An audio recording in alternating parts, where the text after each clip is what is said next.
Turn with me in your Bibles to Luke chapter 15. Luke 15.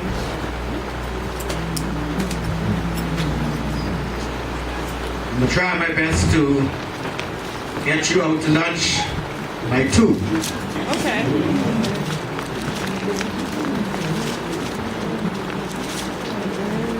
I just want to look at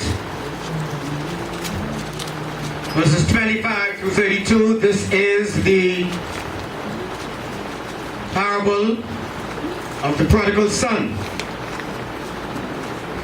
I want to read verses 25 to 32. I'm going to take a twist on this today, if the assistant pastor would allow me to. As the minister of education, I have to get his permission. Now his eldest son was in the field, and as he came and drew nigh to the house, he heard music and dancing. And he called one of the servants and asked what these things meant. And he said unto him, Thy brother is come, and thy father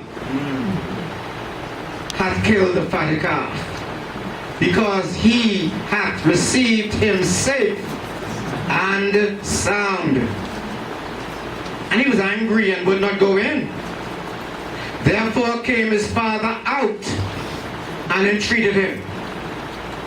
And he answering said to his father, Lo, these many years do I serve thee, neither transgressed I at any time thy commandments, and yet thou never gavest me a kid, that I might make merry with my friends.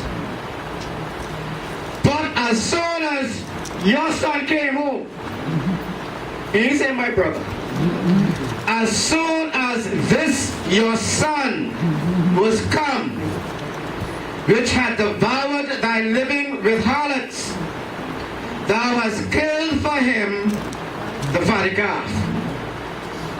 Verse 30. That's a little shocking too, because he'd been in the field. I know whether they had to punch him that day, but he could tell from the field some gossip. And he daddy ain't talked to him yet.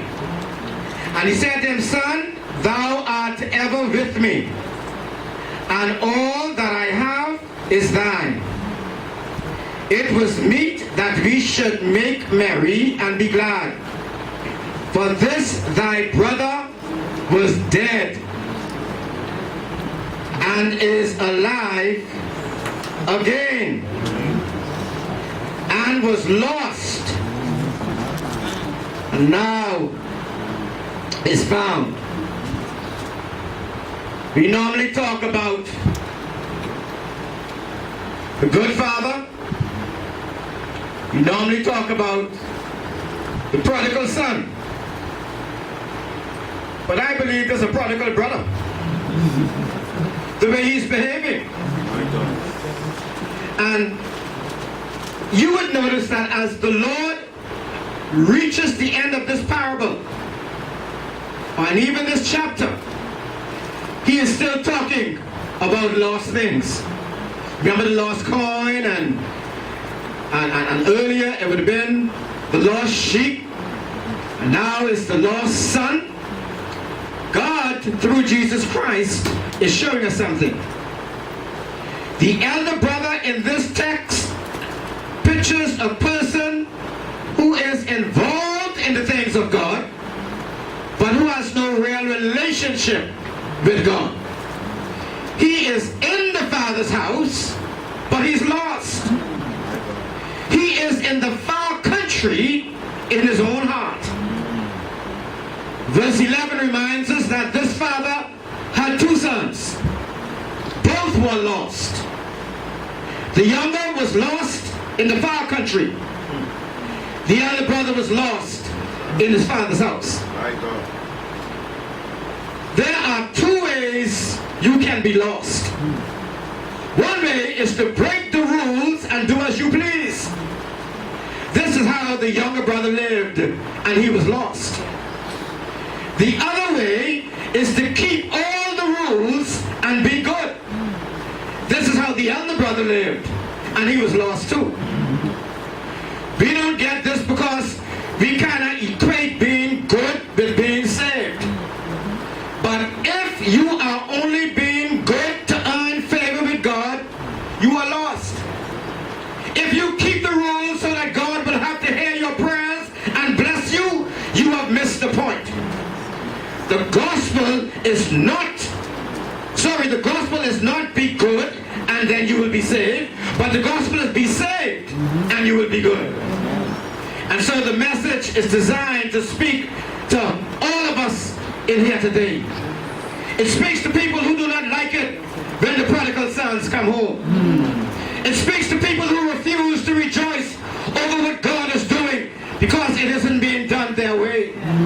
It speaks to people who are like the elder brother. And so for the next 10 minutes, I promise you, let's listen to what the Lord has to say in these verses about this brother I'm talking about. There are some lessons here that we need not miss. And the first lesson is his respectability. Look at verse 25.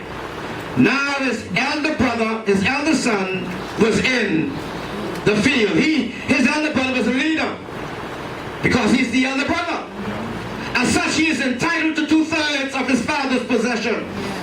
Since his younger brother has already received his part, everything else belongs to his brother. So when his father dies, not only will he receive his father's possession, but he will also become the legal and religious head of the family. Not only was he the leader, he was a laborer. When we first meet this man, he is where? In the field. He is busy doing his father's business, while his younger brother has been off in the country living it up. This young man has stayed home and worked. He has been working hard. It seems that all is well in this family and that there is good fellowship between the father and his older boy. The elder boy is a picture of the religious, I call them the muckamucks. They were also in a place of privilege. They had God's law, and it appeared outwardly at least that they were walking in the law. They looked good to others, but there was a real problem in their hearts. The problem was hidden from human view, but God could see it. They were religious, but they were lost. And the same thing could be true of some of us. You are a moral person. You come to church. You don't cuss. You don't drink. You don't steal. You don't cheat. You don't smoke. You don't do none of them things. You have been baptized and you belong to the church. By all appearances, you are a good person. But the Lord knows your true condition. Man looks at the outward appearance, but God looks at the heart. That's why I said earlier in my pastoral reflections, we got to be a church who every day goes back to the cross. We got to be a church who says, God, I have sinned between heaven and earth. I am no more worthy to be called your son. Make me one of your hired servants. Wash me up, God. Clean me up. POV, never get to a point where you feel you have arrived. That's a dangerous position to be. Never touch it ever say, don't get to that point. Because when you reach that point, ain't nobody can preach to you. When you reach that point, ain't nobody can teach you. When you reach that point, ain't nobody can say anything to you. But every now and then you gotta throw your hand up and say, Father, I stretch. Yes, Lord. You can be good, moral, and active in church, and you can still be lost. You can come to church every Sunday. You can pay your tithes. You can sing the songs. You can work on the usher ministry. You can work in the finance ministry. You can work in whatever else ministry we got going on right now. But if you do not know Jesus Christ, your working is in a vain. Tell your neighbor, I hope you're saved. My Lord. You might think you are right with God, but you can't trust what you feel in your heart. The heart is wicked and deceitful. Only God truly knows our heart. Search me,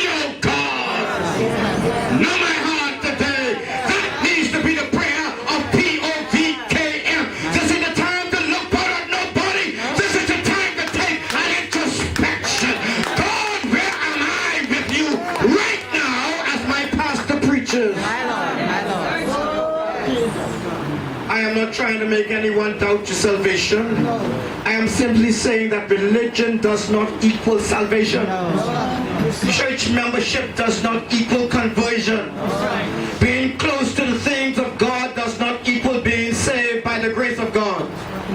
Being in a church does not make you a Christian any more than sleeping in a garage don't make you a car. You must not depend on who you are or what you have done for your salvation. Ye must be born. Ye must be born again. Not only do we look at his respectability, we look at his resentment. Heading home after a hard day in the fields, as this brother has the sounds of celebrating as he nears the house.